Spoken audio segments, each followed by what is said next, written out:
Bismillahirrahmanirrahim.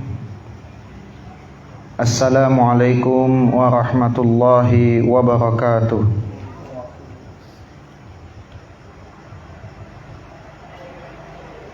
Innal hamdalillah nahmaduhu wa nasta'inuhu wa nastaghfiruh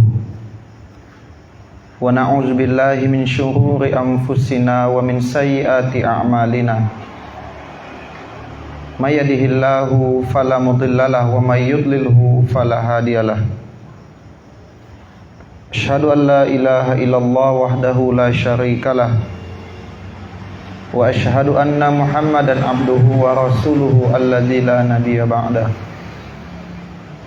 Allahumma shalli ala Muhammad wa ala ali Muhammad wa man tabi'ahum bi ihsanin ila yaumiddin. Qala Allahu azza wa jalla fi kitabihil karim, ya ayyuhalladzina amanu taqullaha haqqa tuqatih wa la tamutunna illa wa antum muslimun.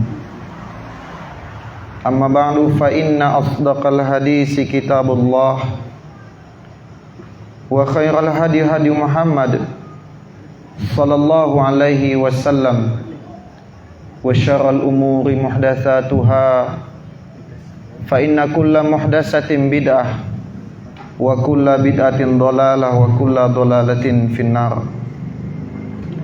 Ikhwani, a'azzani Allah wa iyyakum jami'an. Kembali kita bersyukur kehadirat Allah Jalla wa Ala, di mana Allah senantiasa mencurahkan nikmatnya kepada kita, yang mana Allah Azza wa Jalla mengantarkan kepada kita nikmat, sementara kita mengantarkan diri kepada Allah dalam bentuk ketaatan, sebagai bentuk rasa syukur kita kepada Allah Jalla wa Ala. Segala nikmat yang Allah anugerahkan kepada kita, nikmat sehat, nikmat waktu luang, nikmat rezeki, nikmat Islam serta nikmat iman, merupakan nikmat yang mesti senantiasa kita harus bersyukur atasnya. Sembari kita meminta kepada Allah Jalla wa Ala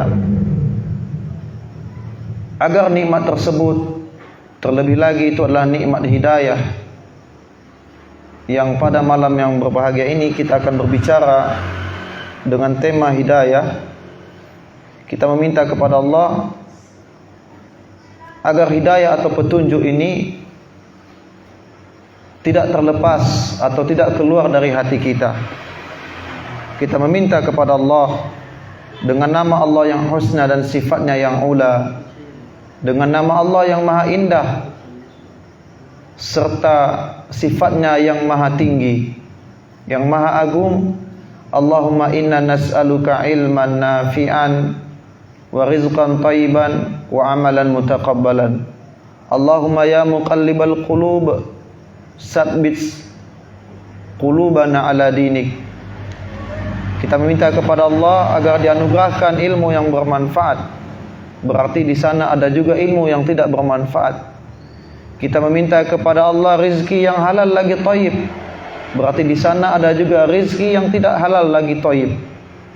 Kita meminta kepada Allah amalan yang senantiasa diterima oleh Allah Jalla wa Ala. Berarti di sana ada juga amalan yang tertolak. Kita meminta kepada Allah agar diberikan keistiqomahan, diberikan hidayah di atas sunnah, tidak dicabut dari hati-hati kita, Sunnah ini seperti sebuah terowongan. Orang-orang akan berlalu daripadanya. Siapa yang bertahan di atas jalan sunnah ini, faqad najahtum, maka sungguh dia telah selamat. Ikhwani, a'azani Allah wa iyyakum jami'an. Salawat Allahumma shalli ala Muhammad wa ala ali Muhammad. Mari senantiasa kita melazimkan lisan kita, membasahi lisan kita untuk senantiasa bersalawat kepada Nabi sallallahu alaihi wasallam. Dari sekian banyak amalan lisan, dan amalan salawat ini kedudukannya sangat besar di sisi Allah Jalla wa Ala. Kedudukannya sangat besar. Di saat sunnah atau syariat yang dibawa oleh Nabi sallallahu alaihi wasallam tidak bisa kita ikuti secara total. Banyak sunnah dan kita mengusahakan diri untuk bisa mengikuti sunnah ini, ya, dari apa yang kita ketahui, dari apa yang kita pelajari. Dan di antara sunnah yang sangat mudah untuk kita amalkan dan memiliki keutamaan yang sangat besar di sisi Allah, itulah dengan salawat kepada Nabi sallallahu alaihi wasallam. Ya, maka lazimkan terus kita bersalawat kepada Nabi sallallahu alaihi wasallam. Allahumma shalli ala Muhammad wa ala ali Muhammad. Ikhwani, a'azani Allah wa iyyakum jami'an. Berbicara mengenai nikmat Allah atau pemberian Allah kepada kita, dan itu adalah pemberian yang sangat besar, melebihi nikmat makan atau diberikan nikmat tempat tinggal, diberikan nikmat pasangan hidup, diberikan kekayaan, kelapangan hidup, dibukakan urusan dunia, dimudahkan urusan dunia. Ini kalah, semua dari nikmat yang kita sebutkan ini kalah dengan yang namanya nikmat hidayah, nikmat petunjuk. Nah, oleh karena itu Allah Jalla wa Ala memerintahkan kita untuk meminta hidayah, untuk meminta petunjuk, kendati kita senantiasa berada di jalan atau di koridor ketaatan kepada Allah Jalla wa Ala. Orang yang sholat saja, orang yang senantiasa beribadah sholat 5 waktu, itu senantiasa meminta hidayah dan petunjuk. Menunjukkan apa? Bahwasanya hidayah ini sangat besar dan sangat urgen. Apa kata Allah Jalla wa Ala di dalam Quran surah Al-Fatihah, ya, di Ummul Kitab, ihdinas siratal mustaqim. Tunjukilah kami jalan yang lurus. Orang yang senantiasa saban hari dia sholat, dia senantiasa meminta petunjuk, padahal dia di atas kebenaran. Kita yakin dan percaya orang yang sholat itu di atas kebenaran. Orang yang berada di atas kebenaran saja masih meminta yang namanya petunjuk. Ya, kurang lebih 17 kali, ya, sehari semalam itu di luar dari sholat sunnah, meminta hidayah. Lalu bagaimana dengan orang yang tidak menegakkan sholat? Orang yang menegakkan sholat senantiasa meminta hidayah. Ya, karena ya, sering sekali kita sampaikan, tidak ada jaminan bagi hari ini orang yang berada di jalan ketaatan, di jalan keistiqomahan dalam beribadah, mutlak selamanya ia akan tetap berada di jalan ketaatan. Tidak ada jaminan.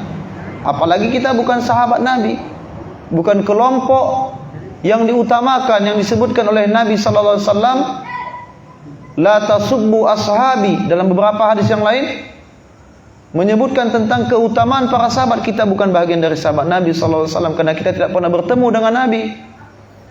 Tidak bertemu dengan Nabi dan kita tidak mendapatkan keutamaan sahabat. Senantiasa kita meminta yang namanya hidayah ini. Hidayah. Terlebih kita berada di zaman seperti ini, membutuhkan petunjuk. Ya. Di mana beribadah di zaman seperti ini kal qabidu 'alal jamr, seperti menggenggam bara api. Nampak kita soleh sedikit, banyak mulut orang. Ya, izin begino Mustafa, iya. Ya. Itu orang itu sudah sholat dia sekarang. Dengan celaan-celaan yang menurut orang itu sebagai candaan biasa. Ya. Terkadang banyak orang yang berbalik arah, awalnya ia hijrah, cuman karena tidak tahan dengan celaan dan bulian seperti ini, dia pun menjauh dari ketaatan kepada Allah. Dan apabila kita termasuk orang yang mencela dan membulinya, sungguh kita telah menjadi wasilah untuk menjauhkan seseorang dari jalan dan ketaatan kepada Allah Jalla wa'ala. Harusnya dirangkul.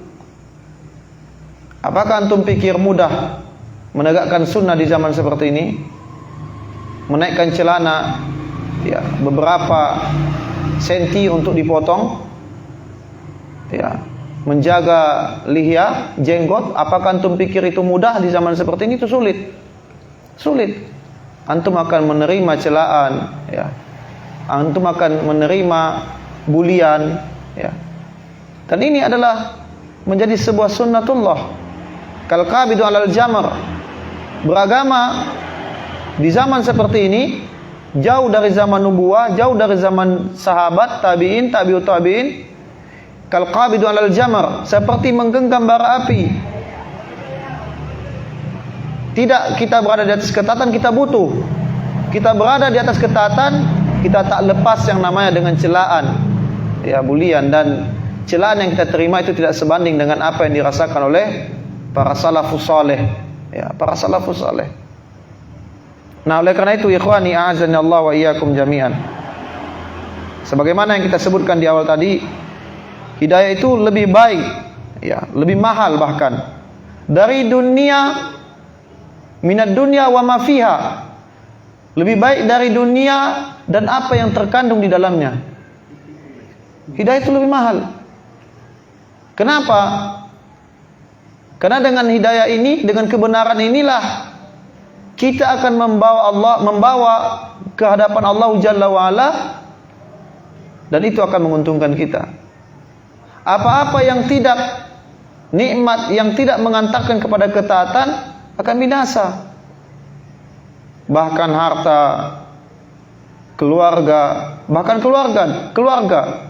Di dalam Al-Quran Allah katakan di Quran surah Az-Zukhruf, al-akhillau yawma idzin ba'duhum li ba'din illal muttaqin. Kelak di hari kiamat, orang yang dahulunya di dunia saling berkasih sayang, antara suami dengan istri, antara abang dengan adik, antara Fandi dengan adiknya, kelak di akhirat akan saling musuh-musuhan. Bapak dengan anak akan saling musuh-musuhan. Kenapa engkau wahai ayahku tidak mengajak aku ketaatan, tidak menarik tanganku untuk salat? Saling melempar tanggung jawab, saling salah menyalahkan dikarenakan satu yang masuk neraka, satu yang selamat dari neraka. Illal muttaqin, kecuali orang yang saling bertakwa kepada Allah Jalla wa'ala.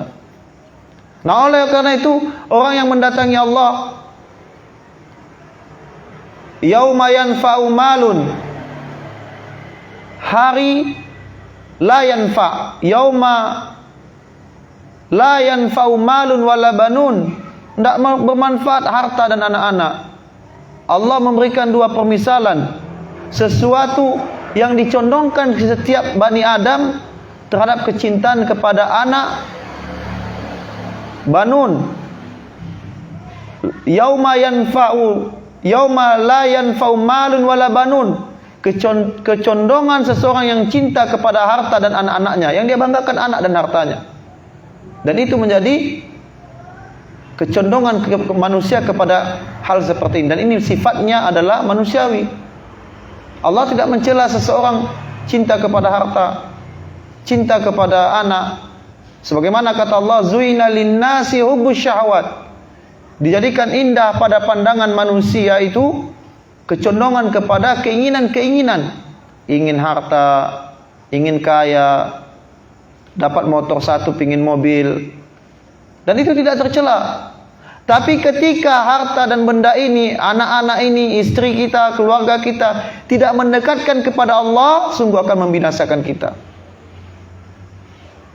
Illa man atallah biqalbin salim, kecuali yang mendatangi Allah Jalla wa'ala dengan membawa hati yang salim, hidayah, membawa kebenaran, membawa amal soleh yang di atasnya berdiri sesuai dengan ikhlas dan ittiba'ul Rasul sallallahu alaihi wasallam. Maka hidayah adalah nikmat yang sangat besar, mengalahkan nikmat selainnya. Sekiranya Allah memberikan kesulitan hidup kepada kita, misalkan Allah sulitkan ekonomi kita, ya, Allah sulitkan hidup kita, mungkin kita makan sekali sehari, atau mungkin baju kita ini, libas kita ini tidak berganti, sulit untuk mengganti dengan pakaian yang baru. Tapi diberikan kita nikmat di atas sunnah setelah Islam, diberikan nikmat hidayah, ini sungguh-sungguh sangat menguntungkan kita dunia wal akhirat. Kenapa? Kenapa? Kepedihan di atas dunia itu berbatas. Kesengsaraan di dunia itu berbatas, berujung. Tapi kesengsaraan setelah meninggal, dia tidak memiliki jeda. Dan itu awal dari kebinasaan. Itu awal dari kebinasaan. Taruhlah, ya, apa yang membuat seseorang itu merasa gundah gulana, sakit misalkan. Dari kita mungkin pernah sakit mah, dan itu membuat kita tidak bisa berbuat apa-apa. Hatta kita harus duduk sakit, berbaring ke kanan sakit, ke kiri sakit, telungkup sakit, dikasih bantal juga sakit. Ada suatu kondisi di mana Allah Jalla wa'ala memberikan kesembuhan mungkin waktunya 10 menit. Di saat sakit yang teramat sangat itu ada waktu momennya. Misalkan taruhlah kita sakit mah itu malam hari, sakit berjam-jam lamanya. Kemudian suatu saat diberikan Allah waktu 10 menit tidak bekerja lambung itu, sehingga membuat kita tuh lelah, letih dan tertidur selama 10 menit. Dan menurut kita itu adalah waktu 10 menit tidur yang paling baik. Betul? Betul. Tapi azab kubur, ikhwan, azab kubur tidak Allah berikan seteguk saja kenikmatan bagi orang-orang munafik, ahli fujur, orang yang melakukan kesalahan, diberikan kesenangan walau sedetik untuk menghirup aroma kebebasan. Maka kita merasakan bagaimana sakitnya sakit mah tadi, sampai kita tidak bisa untuk bawa duduk, apa yang dimakan pasti akan muntah. Tapi ada kondisi di mana kita akan diberikan waktu sejenak, sehingga dengan waktu sejenak itu kita bisa tertidur, walau tertidur dengan cara bersandar, tertidur dengan duduk, atau tertidur dengan di samping ibu kita. Dengan 10 menit itu kita rasakan itu lebih baik daripada tidur kita sebelum kita merasakan sakit. Betul? Tapi azab kubur, ikhwan. Maka kepedihan di dunia, disulitkan ekonomi kita, disulitkan jodoh kita, tapi kita berada di atas hidayah, berada di atas petunjuk, maka itu menggembirakan kita. Menggembirakan kita.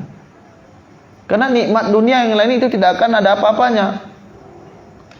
Nikmat apa? Pakaian. Yang kita pakai akan habis. Yang kita makan hari ini sebatas hari ini. Nikmat makan.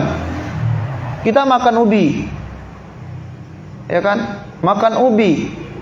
Orang lain makan sate. Perbedaannya cuma pada tenggorokan. Lewat dari tenggorokan sama bentuknya, mengenyangkan. Situ makan singkong, sini makan spaghetti. Ketika lewat tenggorokan itu nikmat. Berbeda rasanya singkong, jelas. Berbeda jelas antara singkong dengan sate, dengan bakso, jelas. Tapi ketika makannya banyak, persamaannya adalah mengenyangkan. Mengenyangkan.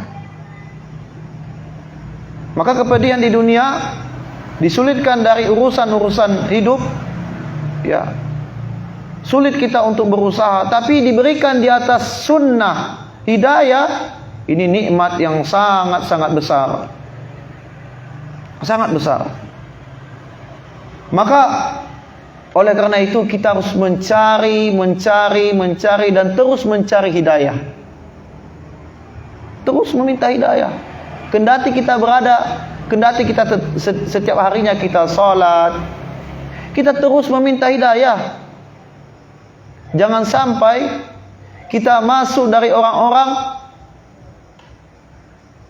yang hari ini kita berada di atas ketaatan, tahu-tahu fasabaqa alaihi, kita mendahului takdir Allah di Lauhil Mahfuz, termasuk orang yang celaka di akhir hayat kita. Wal iyazubillah, nas'alullah. Kita minta kepada Allah agar kita tidak termasuk dari orang seperti ini. Sebagaimana pembahasan kita tempo dulu. Hari ini ketaatan. Kemudian di akhir hayat kita, menjelang kita wafat, mungkin seminggu menjelang akan wafat, kita beramal dengan amalan penduduk neraka, ikhwan. Dan Allah akan melihat kita itu dari ujung daripada amal terakhir kita di atas dunia ini. Maka kita penting untuk meminta hidayah ini. Jangan menyandarkan kepada amal, berbangga dengan amal, mesti meminta diberikan keistiqomahan di atas ketaatan kepada Allah Jalla wa'ala. Ya. Maka agar hidayah itu bisa diterima oleh hati, ada yang perlu kita lakukan. Agar hidayah itu bisa diterima oleh hati, ada yang perlu kita lakukan. Apa itu? Membeningkan hati, melembutkan hati dari penyakit-penyakit hati, ya, dari penyakit-penyakit hati, ya, seperti ria, merasa benar sendiri, ya, dan segala bentuk penyakit-penyakit hati. Agar apa? Agar hidayah itu bisa menyapa hati kita. Agar bisa menyapa hati kita. Maka sebab-sebab seseorang berpaling dari hidayah, kita akan membahas beberapa poin-poin, dan ini menjadi pelajaran kita pada malam hari yang berbahagia ini. Adalah sebab-sebab seseorang berpaling dari hidayah, atau berpaling dari kebenaran, atau berpaling dari petunjuk. Yang pertama itu adalah al-jahlu, disertai dengan ittiba'ul hawa. Al-jahlu apa? Jahil, kebodohan, ya, ketidaktahuan, dan diikuti dengan ittiba'ul hawa, kecondongan kepada hawa nafsu, ya, kecondongan kepada hawa nafsu. Imam Ahmad, ya, beliau mengatakan, innama jaa khilafu man khalafu liqillati ma'rifatihim bima jaa anin nabi sallallahu alaihi wasallam. Adanya orang yang menyelisihi kebenaran,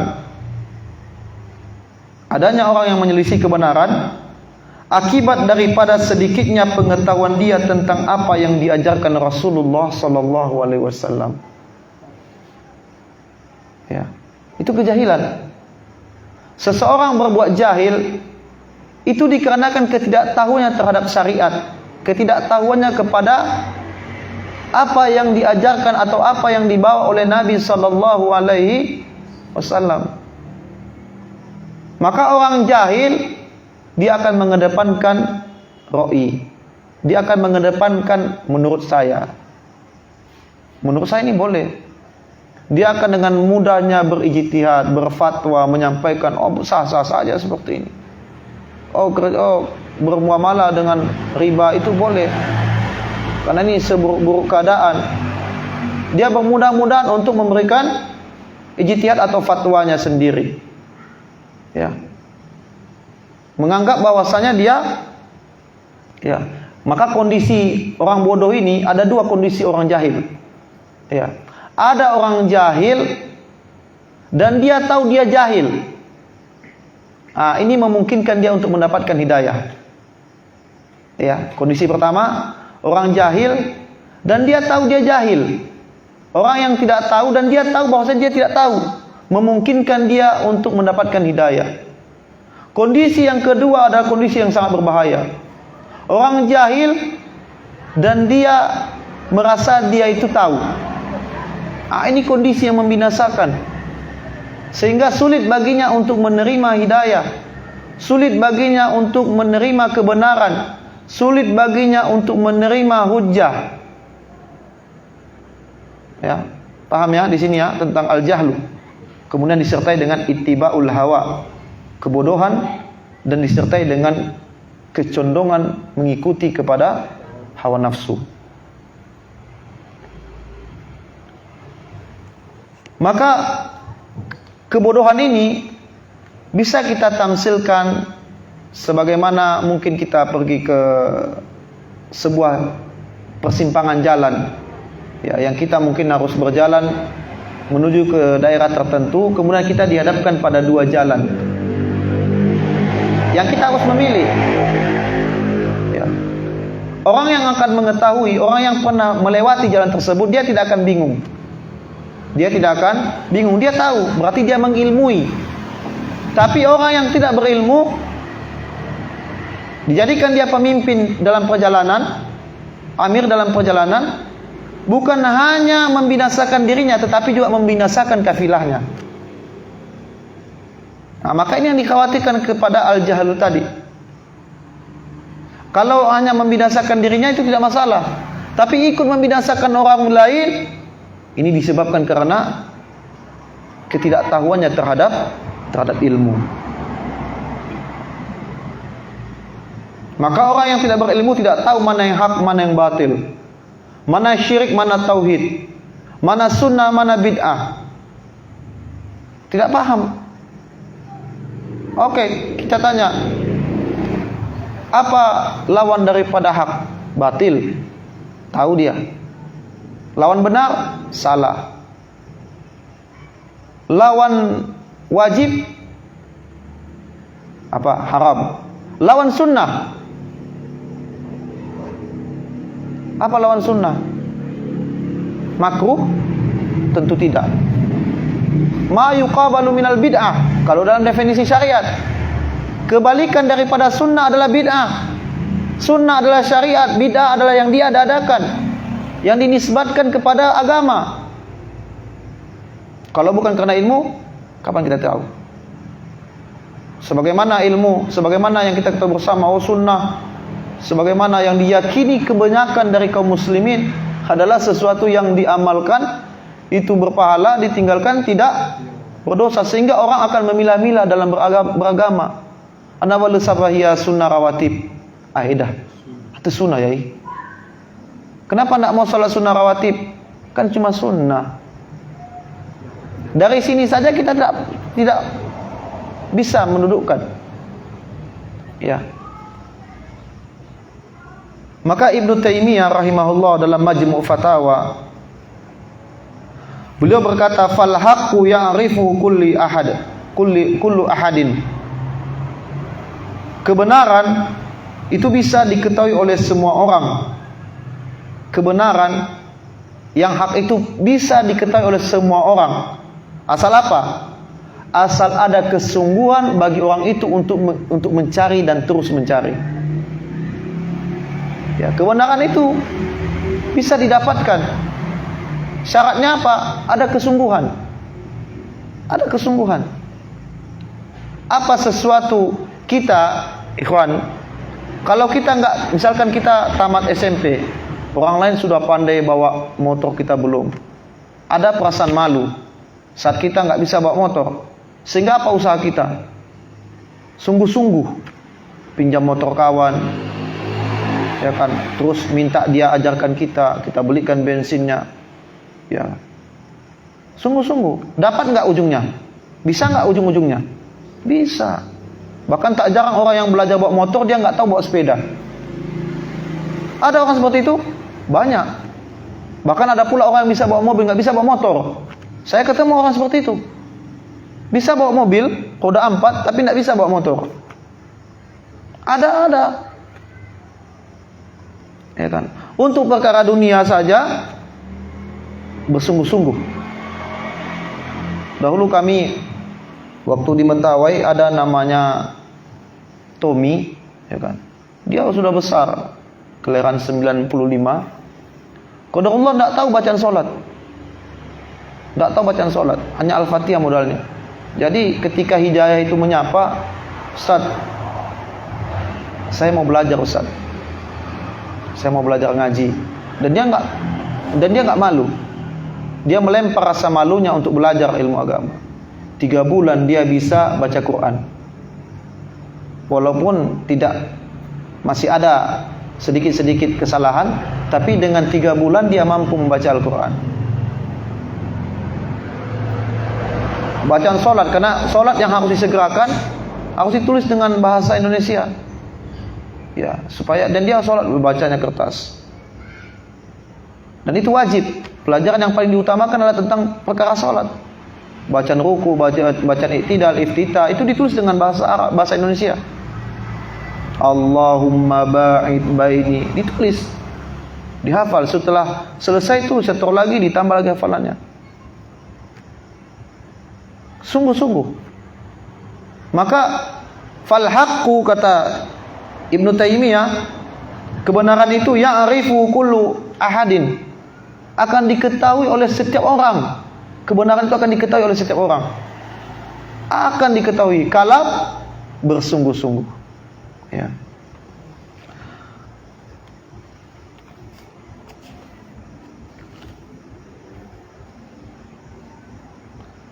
Fa innal haqqu, kata beliau lagi melanjutkan, sesungguhnya kebenaran allati ba'atsallahu bihi rusul, sesungguhnya kebenaran itu yang Allah mengutus pada setiap rasul, la yashtabi' bighar alal arif. Ya. Sebetulnya kebenaran itu akan diketahui oleh setiap orang yang punya ilmu. Yang punya ilmu. Maka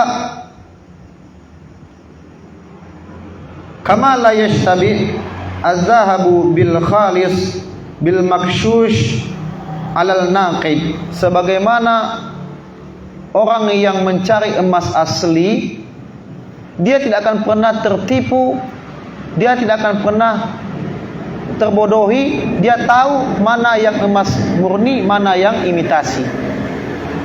Ya, ini perkataan Imam Az-Zahabi, Imam Ibnu Taimiyah.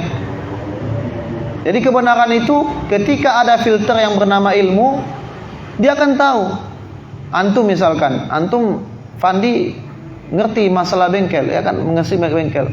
Antum tahu dengan melihat, oh ini Ustaz, ini barangnya KW1 Ustaz, ini KW Ustaz, ini enggak ori Ustaz. Dengan melihat tanpa lagi membuka tempatnya. Begitu pula dengan Bang Ferry. Melihat baju, oh Ustaz ini bajunya mahal Ustaz, branded. Ya. Kalau ini Ustaz memang bagus Ustaz, musim dingin juga adem, panas, musim panas dia adem. Mahal makanya Ustaz, karena ini bajunya Ustaz dibolak-balik dia tetap ada, misalkan itu jaket, dibolak-balik dia ada 2 sisi. Masya Allah. Ya kan? Dari mana beliau bisa tahu? Karena mengilmui. Ya. Dan ilmu itu ikhwan, ilmu itu tidak datang dengan serta-merta. Ya, anak tanya sama Fandi, apakah ilmu bengkel antum dapatkan karena orang tua punya usaha? Tahu-tahu antum bisa langsung besoknya bisa usaha bengkel. Kena marah dulu sama orang tua, sama ayah. Tinggal si mana daun nunggu. Ifatinge uga hala kunci filofa. Nah, 14 yang kamu bawa 13. Kena pukul, kena apa? Kadang malas-malasan kita kan, nunggu halo, dipukul dulu kita kan, karena masih anak-anak mungkin ada jiwa-jiwa untuk main-main. Ya kan? Ilmu itu kata Yahya bin Abi Katsir rahimahullah, la yusatal ilm bi rahatil jism. Tidak mungkin didapatkan ilmu itu dengan badan yang leha-leha, badan yang santai. Butuh dengan pengorbanan ikhwan. melawan dinginnya malam, antum yang dari Gunung Soli datang ke Gamo, ya kan? Apalagi ada orang tua kita di sini. Di saat orang-orang disibukkan malam ini dengan urusan dunia, kita sisihkan waktu agar apa? Agar kita masuk dalam keumuman hadis, wa man salaka tariqan yaltamisu fi ilman sahalallahu lahu bihi tariqan ilal jannah. Terserah kita faham atau tidak itu nomor sekian, kita bisa nangkap ataukah tidak itu nomor sekian dalam majelis ilmu, tapi kita yakin dan percaya dengan janji Nabi sallallahu alaihi wasallam yang beliau, wa ma yantiqu anil hawa in huwa illa wahyu yuha, yang beliau ketika berucap dan berkata-kata bukanlah dengan sekehendak hatinya, tetapi karena ada wahyu yang diwahyukan kepada beliau. Beliau mengatakan, barang siapa berjalan di dalam jalan itu ia menuntut ilmu agama. Nabi tidak katakan harus dapat ilmunya, tidak. Nabi tidak katakan seperti itu. Yang dia berjalan, memaksakan dirinya, meluangkan waktunya untuk hadir di halaqah ilmu, sahalallahu lahu bihi tariqan ilal jannah. Antum pikir istiqomah hadir di majlis ilmu itu mudah? Sulit, ikhwan. Sulit. Bahkan lebih sulit dari orang-orang yang melazimkan lari sore hari di setiap sorenya. Sulit. Kenapa? Karena ketika seseorang yang mampu berolahraga, dia tidak akan diselimuti oleh iblis dan jin dan bala tentaranya. Seseorang yang berada di atas ketaatan, dia akan dikelilingi oleh syaitan yang akan membisikkan kepadanya, tinggalkan ketaatan, tinggalkan ketaatan, tinggalkan ketaatan. Ya. Nah, kemudian kita lanjutkan kembali.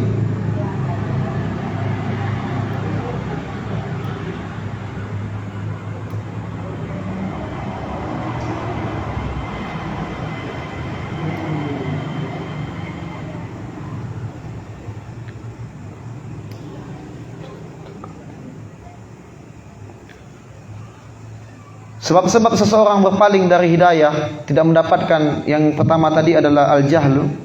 Yang kedua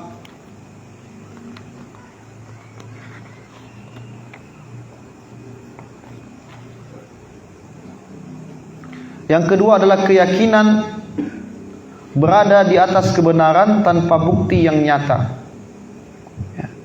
Keyakinan berada di atas kebenaran tanpa bukti yang nyata. Ya. Maka ya, kita ulangi, keyakinan berada di atas kebenaran tanpa bukti yang nyata. Contohnya apa? Contohnya Fir'aun. Dia merasa dirinya benar, betul? Namrus merasa bahwasanya dirinya benar. Apalagi Fir'aun. Di dalam Quran surah An-Nazi'at Fir'aun katakan dan diabadikan oleh Allah, ana rabbukumul a'la, aku Tuhanmu yang tertinggi. Ya. Iblis saja tidak berani mengatakan aku Tuhanmu yang tertinggi, karena dia tahu bahwasanya Allah Jalla wa Ala adalah Rabb. Tapi Fir'aun dengan pongahnya dia katakan ana rabbukumul a'la, aku Tuhanmu yang tertinggi. Merasa benar. Ya, merasa benar. Nah, merasa benar ini, ada orang merasa benar tapi dia berpijak di atas Al-Quran dan hadis. Boleh kita katakan jangan merasa benar sendiri, boleh enggak? Ini adalah kalimat rancu, kalimat syubhat yang dilontarkan oleh orang-orang yang tidak senang dengan orang-orang yang berada di atas manhaj salaf. Jangan merasa benar sendiri. Kalau kita berpijak di atas Al-Quran dan Sunnah dengan pemahaman sahabat, mesti kita harus menampakkan kami benar. Manhaj salaf pasti benar. Adapun saya bisa salah, bisa benar. Itu harus dipahami. Orangnya bisa salah, bisa benar, karena kita tidak maksum. Kita bukan nabi. Tapi manhaj salaf tidak pernah salah. Kenapa? Karena di atasnya berpijak di atas Al-Quran dan Sunnah dengan pemahaman sahabat. Bahkan orang yang hanya mencukupkan berpijak di atas Al-Quran dan Sunnah saja, belum dikatakan dia berada di atas kebenaran. Ya, Ustaz ulangi. Orang yang hanya berpegang di atas Al-Quran dan Sunnah, belum dikatakan dia di atas kebenaran. Sampai apa? Sampai dia memahami keduanya. Apa yang keduanya tadi? Al-Quran dan Sunnah dengan pemahaman para sahabat. Ustaz, mestikah dengan pemahaman para sahabat? Mesti. Kenapa mesti dengan pemahaman sahabat, Ustaz? Karena Al-Quran dan Sunnah turun di saat mereka hidup. Mereka adalah kaum yang pertama sekali mendengarkan Al-Quran dibacakan oleh Nabi SAW kepada mereka. Tidak bertambah hafalan Quran mereka, tidak bertambah pemahaman mereka terhadap Al-Quran. Kemudian setelahnya baru Nabi SAW menambahnya. Itulah pahaman para sahabat, orang yang hatinya murni. Maka kita dapati, ikhwan, orang-orang yang dari kelompok-kelompok menyimpang, tak satu pun mereka mengatakan pegangan kami bukan Al-Quran dan Sunnah. Seluruh kelompok sesat, ya, benalu dalam Islam, firqah dalam Islam, semua mengklaim berpegang di atas Al-Quran dan Sunnah. Tidak ada satupun kelompok yang mengatakan kami bukan dari Al-Quran dan Sunnah. Tapi kenapa mereka sesat dan menyimpang? Karena tidak memahami keduanya di atas pemahaman sahabat Nabi ridwanullah alaihim jami'an. Kita berikan contoh Khawarij yang disebutkan oleh Nabi SAW. Mereka keluar seperti melejitnya anak panah dari busurnya.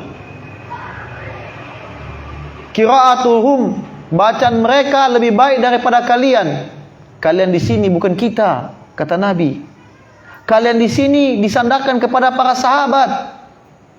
Para sahabat, bacaan Qur'annya orang Khawarij itu lebih baik daripada sahabat. Pada mereka adalah orang-orang yang gemar sholat malam. Masya Allah. Tapi salah dalam pemahaman. Kata Nabi, hum kilabun nar, mereka adalah anjing-anjingnya neraka. Mereka mengkafirkan orang-orang yang berdiri di belakang Ali. Mereka mengkafirkan orang-orang yang berada di barisan Muawiyah bin Abi Sufyan radhiyallahu anhuma pada perang Siffin. Lihat bagaimana kebengisan mereka. Kenapa?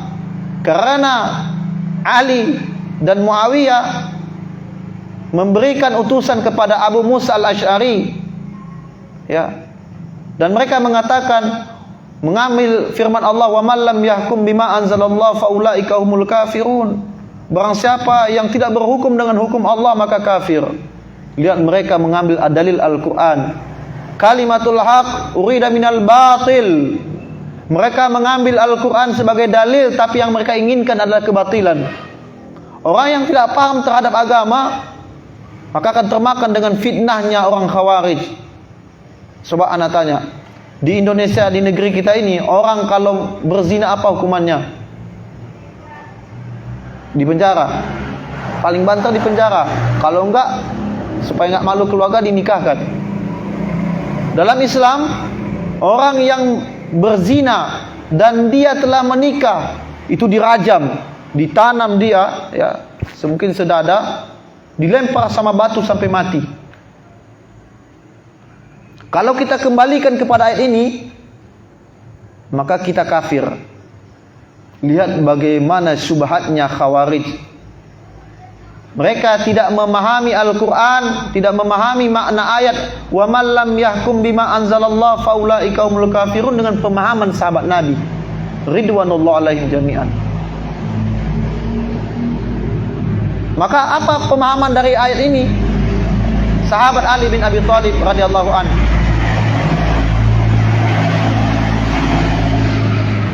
beliau mentakwilkan, memahami makna ayat ini adalah kafir duna kufrin. Kafir yang tidak mengeluarkan seseorang dari kekufuran kepada Allah Jalla wa Ala. Lihat, mesti dipahami dengan pemahaman para salaf. Kenapa? Karena mereka adalah orang yang menerima wahyu. Orang yang pada mereka bahkan ada di antara mereka yang dijadikan asbabun nuzul ketika turunnya Al-Quranul Karim. Atau ada kisah-kisah terkait dengan para sahabat, seperti hadisul ifki, tentang berita bohong yang orang-orang munafik mengatakan menuduh Ummul Mukminin Aisyah telah melakukan serong kepada salah seorang sahabat Nabi radhiyallahu anhu. Dan masih banyak lagi ayat-ayat yang berkaitan asbabun nuzulnya dengan para sahabat ridwanullah alaihim jami'an. Ada ayat yang memuji tentang sahabat, wasabiqunal awwalun minal muhajirin wal ansar wallazina tabauhum bi ihsani radhiyallahu anhum wa radu'an. Ya. Dan itulah ya, sekian banyak hadis ayat Al-Qur'an asbabun nuzulnya mungkin terkait dengan para sahabat ridwanullah alaihim jami'an. Maka keyakinan, kita merasa yakin dengan berada di atas kebenaran karena kita berpegang di atas Al-Quran dan Sunnah dengan pemahaman sahabat, mesti kita katakan kita berada di atas kebenaran. Maka ada kalimat-kalimat, jangan sok benar sendiri. Kalau kita berada di atas kebenaran, di atas pemahaman para salaf, maka mesti kita katakan kami benar. Ya, karena yang mereka inginkan adalah kalimat syubhat, mau apa manhajnya, yang penting tujuan kita satu. Ini yang diinginkan. Bukankah sunnatullah perpecahan itu tetap terjadi? Sunnatullah. Mereka berlindung dari hadis yang tidak benar dinisbatkan kepada Nabi sallallahu alaihi wasallam. Ikhtilafil ummati rahmah. Perselisihan itu adalah rahmat. Bagaimana mungkin perselisihan menjadi rahmat sementara Allah Jalla wa Ala katakan di dalam Quran surah Al-Maidah, ya ayyuhalladzina amanu taqullaha haqqa tuqatih wa la tamutunna illa wa antum muslimun wa'tasimu bihablillah. Berpegang teguhlah kalian di tali Allah. Bagaimana mungkin hadis mengatakan ini, yang mereka katakan hadis padahal itu bukan, bertentangan dengan Al-Quran. Maka bisa kita pastikan Al-Quran tidak salah, sementara ini adalah hadis palsu. Bagaimana mungkin Allah katakan wa'tasimu bihablillahi jami'a wa la tafarraqu. Jangan berpecah belah. Farraq. Tidak boleh berpecah belah. Ya, sebagaimana yang dilakukan oleh orang hizbiyah. Ya, sebagaimana yang akan kita jelaskan nanti ya di nomor selanjutnya. Ya, ini paham ya. Yang kedua. Yang ketiga, sedikit lagi ya. Ini yang bahaya. Yang nomor 3 ini bahaya karena banyak orang yang berpijak setelah nomor 3 ini, banyak orang keluar dan itu terbukti. Apa itu? Adanya rasa takut untuk berpegang teguh kepada kebenaran. Sedikit kena senggolan orang, sedikit kena kata-kata orang, ada mana khemida boleh. Tiaya mana khemida. Udah melempem. Imannya iman kerupuk, kriuk-kriuk. Baru sedikit sindiran orang, baru sedikit celaan orang, sudah lemah imannya kayak kerupuk. Padahal Nabi sallallahu alaihi wasallam ya jauh lebih dahsyat apa yang beliau terima di Taif beliau dilempar, disebutkan kahin, syair, ya penyair, majnun, orang gila. Dan yang melempar beliau ketika di Taif itu bukan orang tua, tapi anak kecil. Sakitnya itu tidak berdarah, ikhwan. Antum pergi, kalau ada orang mengatakan orang gila, yang mengatakan itu anak kecil. Kalau sebesar antum bisa antum datangi, antum marahi, bahkan mungkin bisa baku pukul. Tapi ketika ada anak kecil berbondong-bondong datang mengatakan antum orang gila, sakitnya tak berdarah, akhi. Dan itu diterima oleh Nabi SAW ketika berdakwah di Taif.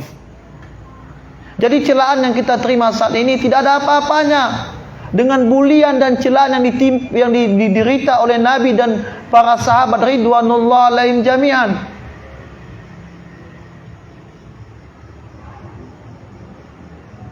Ummu Habibah, Ramlah binti Abi Sufyan radhiyallahu anhuma wa arda. Kurang apa beliau? Beliau anak salah seorang tokoh Quraisy, Abi Sufyan, yang pada saat itu belum masuk Islam karena Abi Sufyan masuknya di Fathu Makkah. Beliau mengikuti suaminya, ya, Ubaidillah bin Jahsh, untuk hijrah ke kota Habasyah pada saat itu sebelum hijrah besar ke kota Madinah. Orang terpandang. Demi apa? Menyelamatkan iman. Melewati padang pasir yang tandus, belum ada jalan aspal. Habasyah, Ethiopia, Afrika, ikhwan, membutuhkan waktu yang sangat lama untuk sampai ke sana. Yang pada saat itu kafilah itu dipimpin oleh Ja'far bin Abi Thalib, saudaranya Ali bin Abi Thalib radhiyallahu anhu, yang mereka disambut baik oleh Raja Najasyi, rajanya Habasyah pada saat itu, yang kemudian ia mengimani dakwah Nabi sallallahu alaihi wasallam. Ya, maka ini hidayah. Ya. Maka orang yang adanya rasa takut untuk berpegang teguh kepada kebenaran, kepada hidayah, maka membuat orang itu akan berpaling dari hidayah. Selama ikut ngaji di sana, tiap hari kena bulian, melempem imannya. Ikhwan, ayahsabul insanu ayutraku ayyaqulu amanna wa hum la yuftanun. Apakah kalian mengira, kata Allah Jalla wa Ala di Quran surah Al-Ankabut di awal-awal suratnya, apakah kalian mengira kalian mengatakan kami beriman tanpa diuji? Kita bukan dalam film, ikhwan, yang endingnya bahagia selesai. Tidak, ikhwan. Orang yang mengaku beriman kepada Allah akan diuji. Mana yang jujur imannya, mana yang dusta dengan imannya.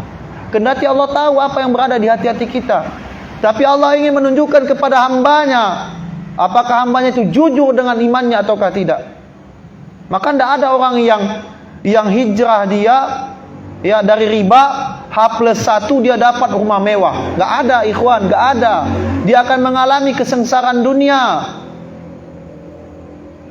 Kalau orang yang awalnya ia bekerja riba, kemudian dia taubat, H+1 dia dapatkan rumah mewah, dapatkan fasilitas dunia, maka untuk apa Allah ciptakan neraka?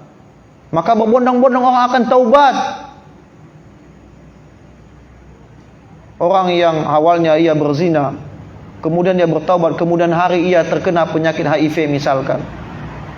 Ketika ia taubat, maka penyakitnya itu adalah kafarah, penebus dosanya.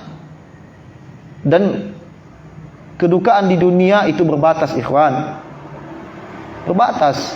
Sakit orang, sakit perut menyebabkan dia akan meninggal dunia dengan sakit perutnya itu. Dia tidak akan alami lagi sakit perut ketika ia telah meninggal dunia, ketika berada di alam barzakh. Bisa jadi dia akan mendapatkan nikmat kubur.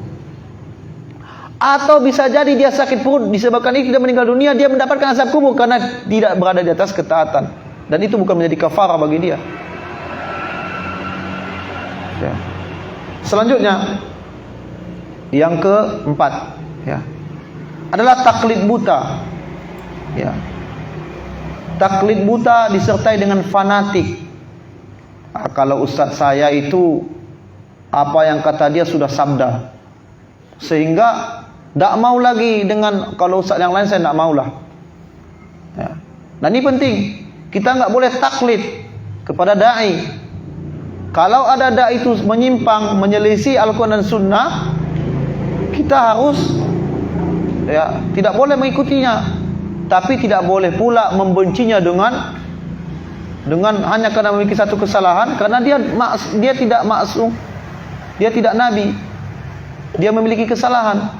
Kita tidak boleh baru belajar kemarin langsung tahu-tahu mentahzir. Ustaz itu banyak salahnya. Tidak boleh. Kita mentahzirnya pada satu bab. Ya, pada satu bab, karena sisi manusianya menunjukkan manusia itu tidak sempurna. Hatta Nabi sallallahu alaihi wasallam Khalilur Rahman, kekasih Allah, beliau sendiri pun Allah tegur dia. Sebagaimana Allah abadikan dalam Quran surah Abasa wa tawalla an ja'ahul a'ma. Bermuka masam Nabi ketika datang kepadanya seorang yang buta. Siapa namanya? Abdullah bin Umi Maktum radhiyallahu an. Yang pada saat itu Nabi ingin berdakwah kepada para pemuka Quraisy. Sehingga ketika datang Abdullah bin Umi Maktum, Nabi bermuka masam kepada beliau dan Allah tegur beliau. Dan itu diabadikan di dalam Al-Quranul Karim. Kesempurnaan hanya milik Allah, ikhwan. Hanya milik Allah. Maka taklid ini terbagi tiga. Taklid terbagi tiga. Ada taklid haram, ya. Ada taklid wajib, ada taklid mubah. Kita akan bahas secara singkat. Apa taklid haram?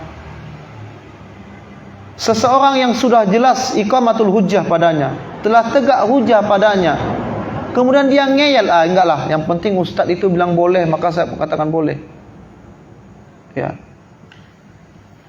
Misalkan Allah katakan riba itu haram, kata ustaz fulan boleh. Padahal iqamatul hujjah, telah tegak hujjah padanya, maka ini adalah taklid yang haram. Ya, sudah sampai dalil kepadanya. Sama seperti apa? Seperti orang-orang kan misalkan membandingkan, itu kan dalilnya orang Muhammadiyah. Padahal itu kan hadisnya orang Muhammadiyah. Emang beda rupanya hadis Muhammadiyah dengan hadis NU? Memang beda nabinya. Sehingga itu harus dipilah-pilah, ini hadisnya orang Muhammadiyah, ini hadisnya orang NU. Tidak, ikhwan. Tidak. Bukankah kita memiliki satu nabi? Satu nabi yang sama, sallallahu alaihi wasallam.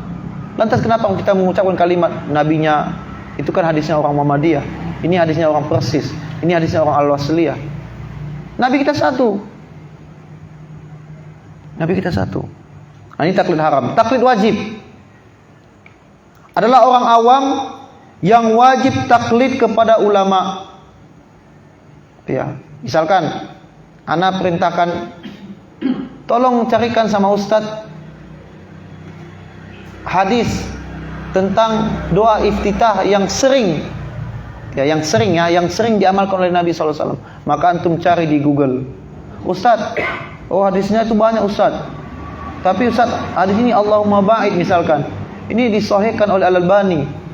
Antum belum ada ilmu alat, belum mengerti bahasa Arab, sehingga antum bertaklid kepada qaulnya ulama, ucapannya ulama. Ini ustaz dihasankan disahihkan oleh ulama fulan. Maka wajib bagi kita untuk bertaklid seperti ini. Ya. Nah, ini namanya taklid yang wajib. Taklid yang mubah adalah seseorang yang mampu menjawab, ya.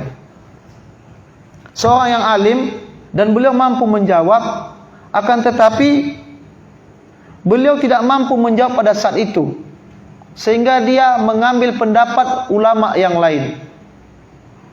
Misalkan ada seorang ulama, ditanya dia dengan satu permasalahan, kemudian dia tidak mengatakan boleh, tapi dia mengambil kaulnya Ustadz Fulan, ya, ucapannya ulama Fulan, padahal dia juga seorang ulama.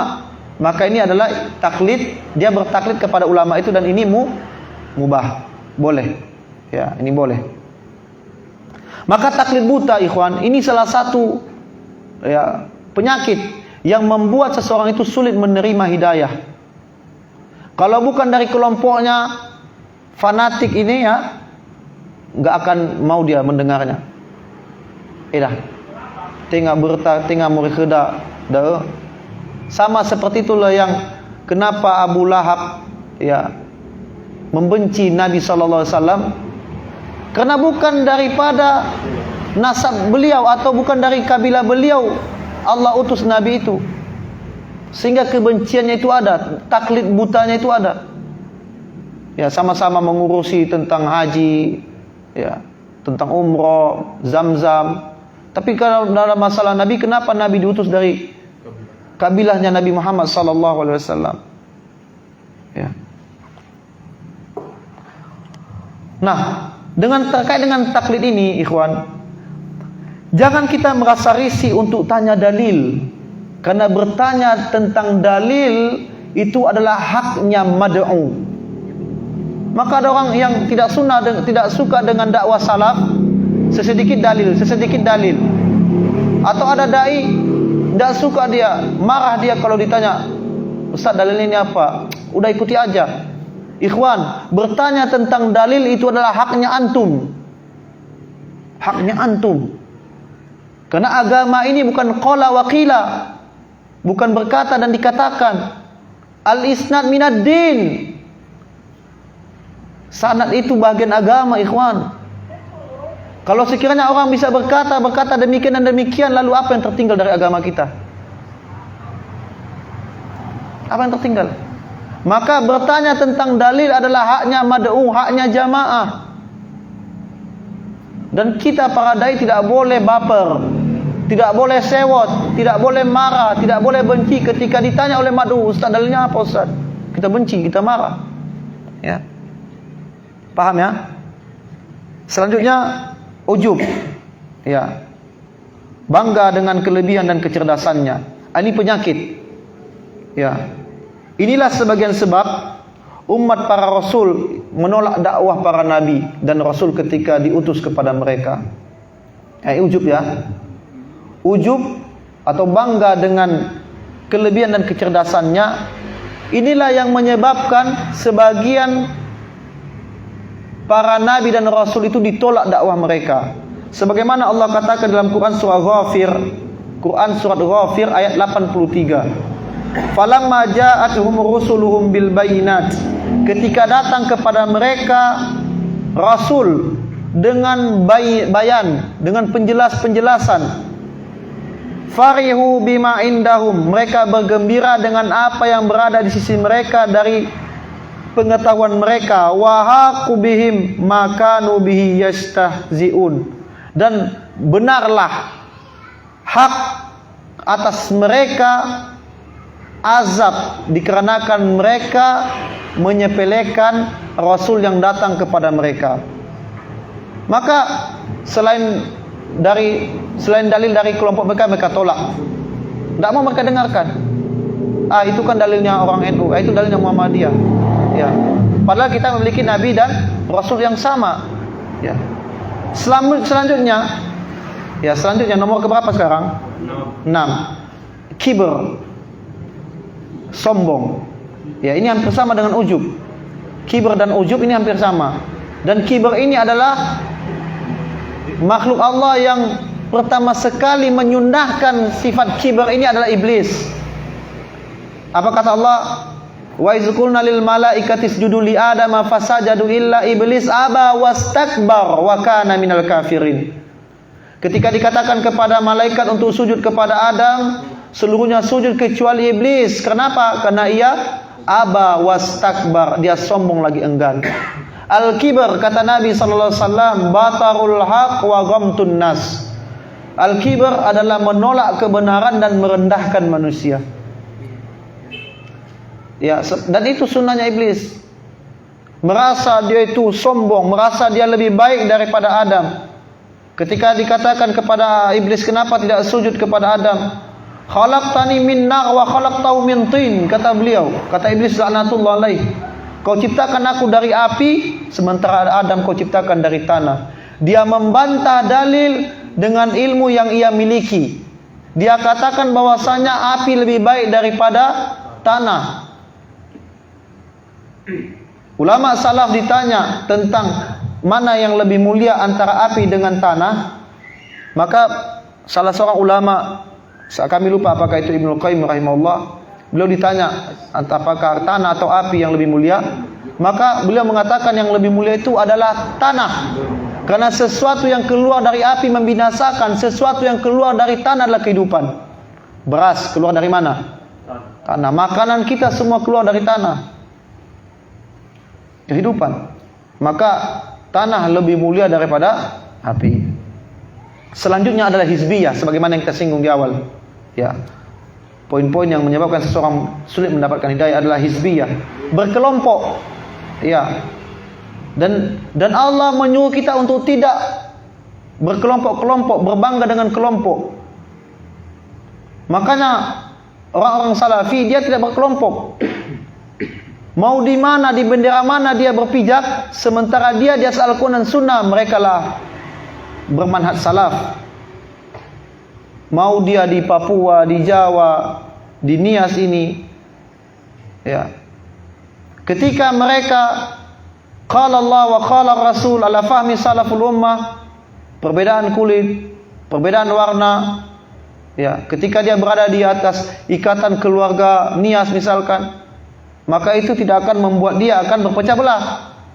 Maka hizbiyah, berkelompok ini adalah penyakit. Fanatik kelompok, fanatik golongan. Nah, ini sebab terjadinya perpecahan. Yang Nabi menganjurkan kita untuk bersatu, ya. Dan menjadi sunnatullah perpecahan itu. Nabi menggambar garis yang lurus, kemudian di samping garis yang lurus Nabi menggambar garis yang sangat banyak di kiri dan kanannya. Kemudian beliau menukil firman Allah, wa anna hadza sirati mustaqiman fattabi'uhu wa la tattabi'us subul fatafarraqa bikum an sabilihi. Dan Nabi menggambar garis yang lurus, kemudian menyentil ayat Allah, mengambil ayat Allah, ini adalah jalanku yang lurus, maka ikutilah jalan yang lurus dan jangan ikuti jalan yang banyak ini. Sesungguhnya jalan ini akan membuat kalian itu bercerai-berai. Kemudian yang selanjutnya adalah sering berbuat dosa. Orang yang berbuat dosa, ikhwan, akan sulit mendapatkan hidayah. Maka hukuman seorang yang berbuat dosa di dunia itu adalah dimudahkan untuk berbuat dosa setelahnya. Ya. Hukuman orang yang berbuat dosa di dunia adalah dimudahkan untuk berbuat dosa setelahnya.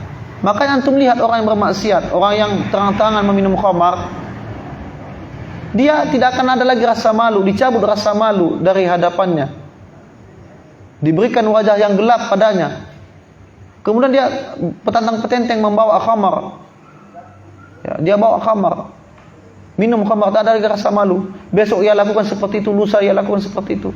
Diberikan hukuman padanya untuk mudah melakukan maksiat setelahnya.